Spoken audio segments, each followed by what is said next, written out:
처음 10편을 예상했는데 근거 없는 모함과 폄훼, 성경에 대한 무지함들이 너무 많아 결국 22편까지 늘어났으나 이번 영상으로 마무리를 하려고 합니다. 원래 제 채널에서 전하려고 했던 올바른 복음만 전하면 되니 굳이 박해를 통해 드러난 목회자들과 신자들의 무지, 교만함, 열등감과 피해의식을 그들이 스스로 버리고 마음을 새롭게 하여 변화될 일이 없을 테니 그들을 상대하느라 시간 낭비할 필요가 없을 것 같아서입니다. 아무튼 박혁 이슈 덕분에 별 관심은 없지만 한국교회에서 무엇을 가르치고 있는지 분명하게 알 수 있었습니다. 구약의 성도, 율법과 교리, 그리고 예수님이 전하신 복음에 대한 잘못된 이해들과 능력 없음이 대표적이고 무지한 신자들은 그것들을 맹신해서 전혀 성경적이지 않은 이야기들을 하면서도 스스로 성경을 찾아가며 비교조차 하지 않았습니다.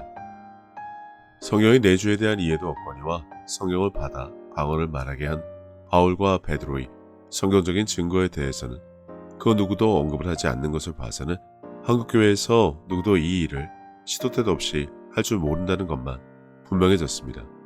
표적에 따르는 믿음의 수준으로 올라간 자도 극히 일부고 바울과 베드로니까 가능하다는 핑계는 이제 젖먹이가 아니니 알아서 주의하고 골라 들으면 됩니다.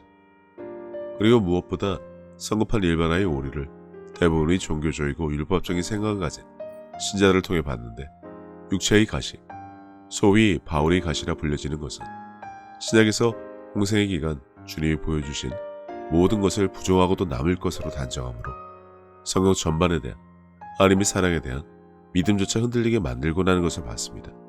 사람이 지혜로 바라보는 성경에 대한 이해 수준의 한계를 여실히 보여주는 것이지만 문제는 이로 인해 사람들이 여전히 율법과 구약적인 사고방식을 가지고 육신의 얽매인 삶을 산다는 것입니다. 예수님이 공생의 기간 치유를 하면서 몇 가지 질병을 사람에게 남겨두신 기록은 없습니다. 모두 다 치유를 해주시고 하나님께 영광을 돌렸습니다. 뱀에 물려도 죽지 않던 바울이 지병을 가지고 있는데 그것은 스스로 치유하지 못했다. 그러니 그것을 통해 하나님을 기억하게 만들었다. 내 질병은 하나님의 뜻이다라는 수순으로 다시 구약으로 돌아간 사고방식은 분명하게 잘못되었습니다. 바울의 가시에 대한 설명보다는 간단한 생각으로 올바른 판단을 했으면 합니다. 내게 있는 질병을 당연한 것으로 여기고 하나님과의 관계를 위해 두신 것으로 여기며 그것을 붙잡고 살 것인지 예수님이 공생의 기간 보여주신 것을 생각하며 치유되어야 할 것으로 여길지로 말입니다. 성경에 스스로 자신의 질병에 대한 치유를 한 기록이 있던가요?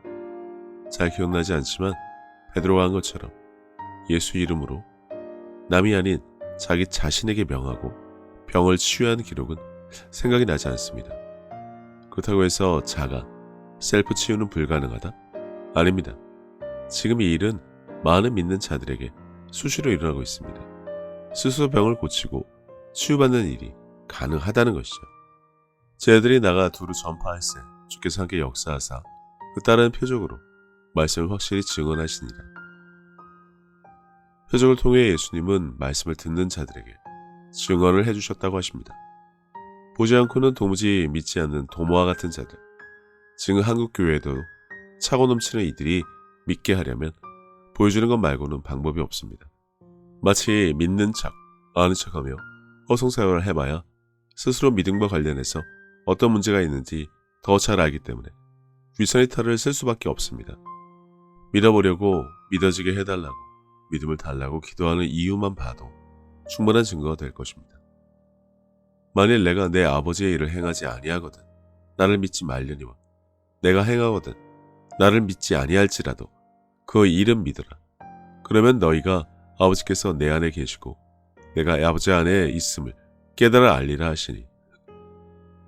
표적은 단지 믿게 하려는 수단에 불과합니다.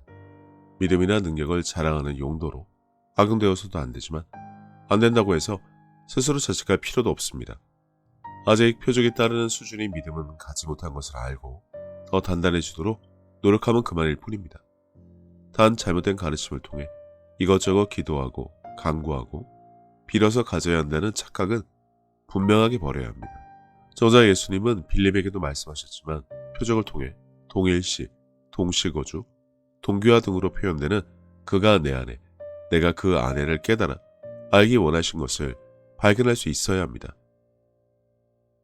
그것을 알아채지 못하는 자들에게 표적을 통해 믿을 수 있게 도와주신 것뿐입니다. 그러니 기사와 표적을 통해 보고 믿는 것은 신앙에서 믿음의 최고 수준이 아닙니다. 누가 믿는 자를 보면 이 사람 안에 하나님이 살아계시는구나 라고 알아볼 수 있게 하는 것, 이 사람이 믿는 하나님을 나도 믿어보고 싶다는 마음이 들게 하는 것이 최고 수준의 것이라고 생각하시면 됩니다. 15편의 시리즈 통해 나누었습니다만 박혁, 고작 그의 태도를 물고 늘어지며 온갖 비방을 하려던 한국교회의 목회자들과 그들의 잘못으로 성경에 대한 이해는 고사하고 오직 종교적이고 율법적이고 구약의 성도로 남으려고 하는 신자들은 자신들에게 믿음이 없어 표적에 따르지 않는다는 것을 알긴 할지 모르겠지만 표적에 대해 따지고 물고 늘어질 일은 아닌 것 같습니다. 성경 전체에 대해 전혀 알지 못한다는 것입니다. 예수님은 오직 우리 죄 때문에 십자가를 지러 오셨다는 감성파리 설교, 이미 해결된 죄의 문제에 대한 지식도 없어 매일 잡다한 죄의 문제로 죽는 그날까지 회개를 하며 허송세월을 하는 신자들. 하지만 정작 그분이 왜 오셨는지 진짜 이유에 대해서는 전혀 언급조차 하지 않습니다. 그분은 우리와 함께 살기 위해 오셨습니다. 우리의 영안의 거처를 삼기 원하시는 것을 앞에서 본 성경 구절을 통해서도 알 수 있어야 합니다. 단지 성령을 받고 표적을 보여라가 아닙니다. 내가 너희 죄를 위해 십자가에 죽었으니 평생 회개와 감사로 살라도 아닙니다. 최종 목적은 이제 우리와 함께 살기 원하신다는 것. 다른 표적을 보고서라도 그분의 내주를 깨달아 알라는 말씀에 담겨진 의미를 통해 정작 그분이 원하시는 것이 무엇인지를 알아야 합니다. 평생 허공에 빌고 기대하고 소망하고 바라다가 천국에 가는 그런 삶을 원하시지 않습니다. 이거 하나만은 분명하게 알게 되기를 바랍니다. 예수님은 단지 죽으러 오시지 않았습니다. 지금 한국교회는 여기에 머물러 은혜와 회개만 붙잡고 있을 뿐입니다. 그러나 정작 예수님은 성령을 받아 표적이 따르게 되어 믿음이 한 단계 높은 수준으로 업그레이드 되는 것에도 별 관심 없어 보이셨습니다. 내 이름으로 귀신이 나가는 것 말고 내 이름이 생명책에 기록된 것으로 기뻐하라고 제자들에게 말씀하셨기 때문입니다. 정작 그분을 사랑해서 말을 지키면 아버지도 그를 사랑하실 것이라 그에게 가서 그분과 거처를 함께 하시겠다고 하셨습니다. 그럼 이제 한 가지만 분명하면 됩니다. 그분을 사랑해서 그분의 말을 지켜 행하고 있는지 말입니다. 그분을 믿으면 그분이 하신 일은 물론이고 그보다 큰 일도 한다고 하셨으니 누군가는 분명하게 예수님이 하신 일을 그대로 하고 있어야 합니다. 사람이 지혜로 만든 신학이나 율법과 교리가 아닌 성경에 기록된 것을 말하는 것입니다. 인자가 왔을 때 믿음을 볼 수 있겠냐던 예수님. 그 수가 많지 않을 것을 이미 알고 계시지만 그래도 기대는 해보시겠다는 예수님. 지금 박혁을 두고 갑론을박을 하던 자들이 성경에 대한 지식과 믿음만 보더라도 인자가 기대하는 믿음을 가진 자를 전혀 찾아볼 수 없으니 앞으로도 이것은 그분과 1대1로 해결할 문제입니다.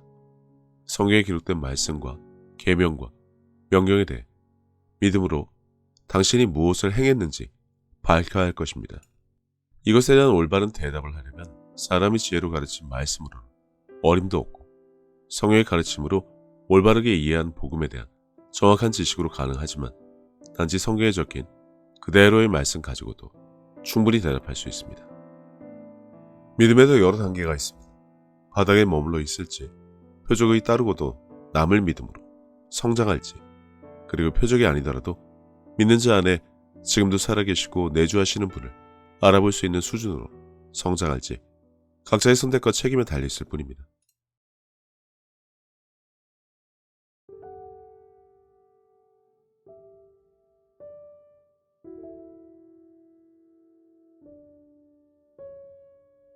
예수님께서는 내 마음을 다하고 목숨을 다하고 뜻을 다하고 힘을 다하여 주 너의 하나님을 사랑하라 하신 것이요.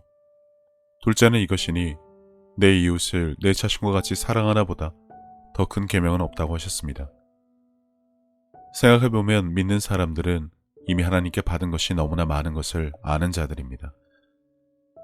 예수님을 통해 죄사함과 구원을 받은 것부터 시작해서 살아 숨을 쉴 수 있는 공기와 바람, 맑고 푸른 하늘과 마실 물, 그리고 땅과 그 위와 아래의 많은 것들, 이미 오래전부터 내 주변에 있어 왔으니 당연한 것으로 여기며 우리는 여전히 값없이 공짜로 받아 그것들이 감사함을 잊고 살기는 했지만 그런 것 말고도 하나님으로부터 받은 사랑과 평안에 대해 생각하자면 끝이 없습니다.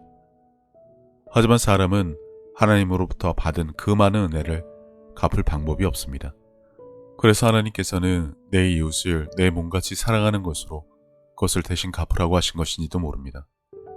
그리고 지극히 작은 자에게 한 것이 곧 하나님께 한 것이라고 하셨으니 그분의 은혜를 알고 그분을 닮아가는 삶을 살아가야 한다면 지금 내가 살아가는 삶의 방향이 하나님과 나의 이웃을 사랑하는 올바른 길 위에 있는 것인지 한 번쯤 점검해 봐야 하지 않나 싶습니다.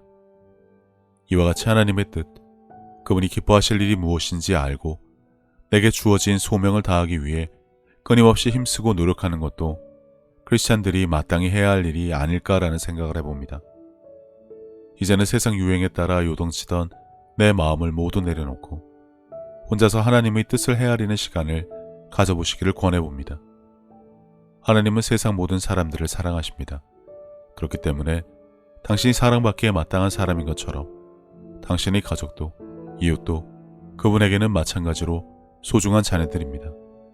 당신이 어려운 상황을 겪었을 때 하나님께서 당신의 삶에 관여하실 수 있도록 마음의 문을 열고 그분을 신뢰하며 동행하는 삶을 살아왔듯이 이제 당신도 다른 사람들에게 먼저 다가가서 손을 내미는 귀한 삶이 되어주시기를 바랍니다. 예수님께서 주신 새 계명, 서로 사랑하라. 저도 늘 제 자리에서 최선을 다하여 섬기고 사랑하며 살도록 하겠습니다. 감사합니다.